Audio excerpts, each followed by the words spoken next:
ഒരു ടീച്ചർ കൂടി പിടിയിലായി. ഹരിസംബന്ധമായ പണമിടപാടായിട്ടുള്ള കേസിലാണ് ഇവർ പിടിയിലായിട്ടുള്ളത്. കോഴിക്കോട് വടകരയിൽ MDMA വിൽപ്പനയുമായി ബന്ധപ്പെട്ട് ഒളിവിൽ കഴിഞ്ഞിരുന്ന അധ്യാപികയെ പോലീസ് പിടികൂടി. വടകര കൂരാച്ചുണ്ട് സ്വദേശിനിയായ കാവ്യയാണ് പോലീസിന്റെ പിടിയിലായത്. ലഹരി പണം ഇടപാട് സംഘത്തിലെ ഒരു കണ്ണിയായ ഇവരുടെ ബാങ്ക് അക്കൗണ്ടിലേക്ക് ലക്ഷക്കണക്കിന് രൂപയാണ് ലഹരി മരുന്ന് ഇടപാടുകളിലൂടെ എത്തിയതെന്ന് പോലീസ് അന്വേഷണത്തിൽ കണ്ടെത്തിയിട്ടുണ്ട്. കുറച്ചു ദിവസം മുൻപ് സമാനമായ MDMA സാമ്പത്തിക ഇടപാടുമായി ബന്ധപ്പെട്ട് മരതോങ്കര സ്വദേശിയായ കീർത്തന എന്ന യുവതിയെ വടകര പോലീസ് അറസ്റ്റ് ചെയ്തിരുന്നു. കീർത്തനയെ കേന്ദ്രീകരിച്ച് നടത്തിയ ചോദ്യം ചെയ്യലിൽ നിന്ന് നിർണായകമായ സാമ്പത്തിക രേഖകളുടെ പരിശോധനയിൽ നിന്നുമാണ് ഇടനിലക്കാരിയായ കാവ്യയിലേക്ക് അന്വേഷണം നീണ്ടത്.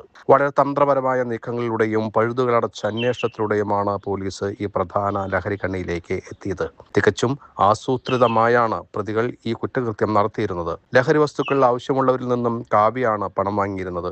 ഈ തുക കാവ്യയുടെ വ്യക്തിഗത ബാങ്ക് അക്കൗണ്ടിലേക്കാണ് ആവശ്യക്കാർ നേരിട്ട് അയച്ചു നൽകിയിരുന്നത്. എന്നാൽ കാവ്യ നേരിട്ട് ലഹരി വസ്തുക്കൾ ആർക്കും കൈമാറിയിരുന്നില്ല എന്നതാണ് ശ്രദ്ധേയം. പകരം പണം തന്റെ അക്കൗണ്ടിൽ കൃത്യമായി എത്തിയെന്ന് ഉറപ്പാക്കിയ ശേഷം മറ്റൊരു വ്യക്തിയെ ഉപയോഗിച്ചാണ് ആവശ്യക്കാർക്ക് രഹസ്യമായി ലഹരി എത്തിച്ചു നൽകിയിരുന്നത്. ഇത്തരം വ്യാജ ഇടപാടുകളിലൂടെ ഈ ഒറ്റ ബാങ്ക് അക്കൗണ്ട് വഴി മാത്രം ലക്ഷക്കണക്കിന് രൂപയുടെ കറുത്ത പണമിടപാടുകൾ നടന്നിട്ടുണ്ടെന്നാണ് പോലീസിന്റെ പ്രാഥമിക കണ്ടെത്തൽ.